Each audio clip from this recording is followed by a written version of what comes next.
Team USA won the gold medal, but that's not the headline here. The headline here is Stephen fucking Curry closing out France. It was a 3-point game after Steph turned it over.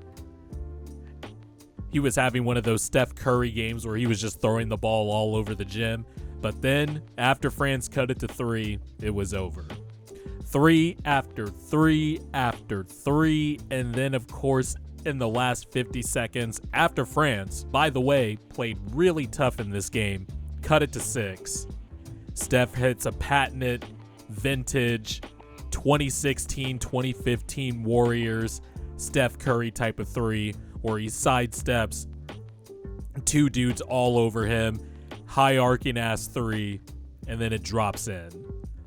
Just an unbelievable performance from Steph Curry. These last 2 medal games, by the way, after just shooting very badly the entire tournament, these last 2 medal games, the great players show up. Steph did 17 of 26 from 3 these last 2 games.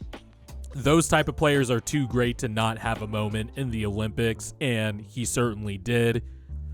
LeBron just playing the floor general like usual this entire game, ramped it up defensively. He did get yammed on by Yabusele, who has been very good these Olympics. I'm sure some NBA teams are going to look at him as a potential, minimum signing or, a cheap deal type of thing where they can play him at the 4. Hey, Daryl Morey, you should get in on that. But France played really well. Victor Wembanyama showed up, had a few buckets on Embiid early. Embiid didn't play for most of the first half after that, but in the second half, I thought he played better.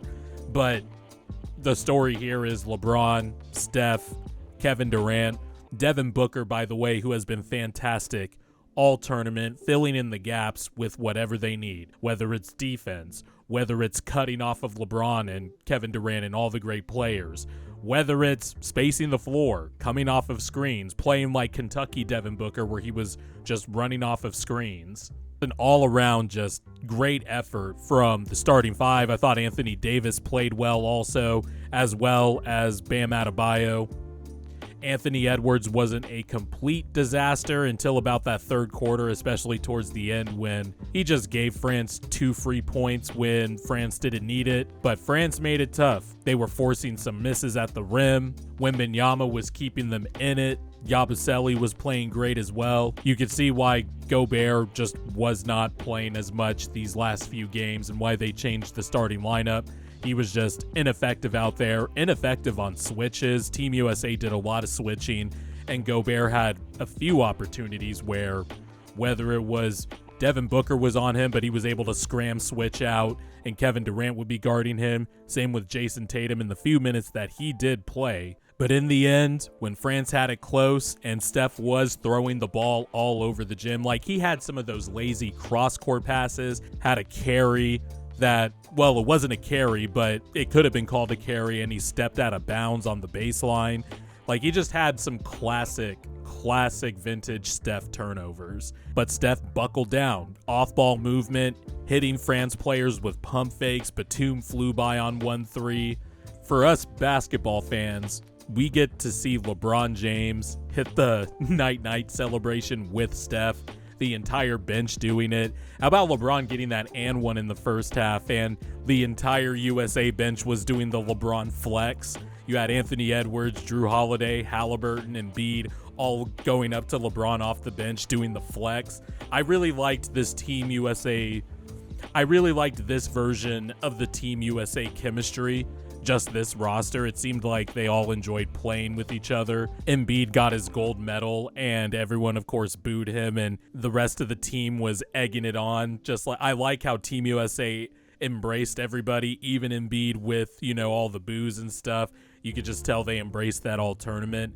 I did watch most of these games offline, even though I would check in on Twitter and Reddit and stuff like that, but it was a much more enjoyable experience because the other players seemed like they were having fun, but based on, Twitter and shit, everybody was still, whether it was complaining about Joel Embiid, whether it was Celtics fans complaining about Jason Tatum not playing, and then people roasting Jason Tatum for no reason, whether it was some of the politics surrounding, allegedly politics surrounding, maybe Jaylen Brown being left off the team and shit like that. I really just liked this team. As a Sixer fan, I got to see what actions. As a Sixer fan, I got to see what Steph Curry and Joel Embiid DHOs looked like, and it was money every time. Those three-man sets that involved LeBron, Steph, and Embiid were money. Kevin Durant coming off the bench and just frying teams alive. And then today, you get a few plays where they connect. LeBron hits Steph on a backdoor cut. Everybody focuses on Steph under the rim, and Steph kicks it out to Kevin Durant for a three. It was just beautiful basketball led by the big three players from the last 15 years, Durant, LeBron, and Steph. And it was just cool seeing them all together in what is presumably going to be their last Olympics. I don't know. I feel like those three guys would still play in 2028, considering that it's going to be one in LA. It's obviously going to be in their home country. So I don't know. We might see some more elder statesman stuff. I'm not completely buying. This is just me speculating and spewing out bullshit. I don't have any sources or anything like that, obviously. But I'm just not buying that this is their last Olympics. I could totally see, 4 years is a long time, but I just can't imagine LeBron slowing down. He hasn't to this point. Kevin Durant's game is going to age super well. Steph's game is aging well also. Jason Tatum's going to be better. Anthony Edwards is going to be better. Better have Zion Williamson and Ja Morant on this team if you're just talking about some future departures. But this was a fun USA team to watch, some thrilling games. And what I like about it is some of these players, like a Devin Booker, like Joel Embiid, they get valuable experience. I'm sure even guys like Tyrese Halliburton are going to take something away from this experience, even though he didn't play. Anthony Edwards also, he can pick up some things that he learned in this game. He had that confident brash, which I love about Anthony Edwards, by the way. I love that he said this at the beginning, where he said he thought he was the number one option. And I love that mentality. But even he could tell by the end of this tournament, he even said it himself, it's going to be the three big dogs that lead them to the gold. And that's what they did today. And given that it was LeBron, Steph, and KD leading the way, it's just some beautiful, beautiful basketball storytelling that just writes itself.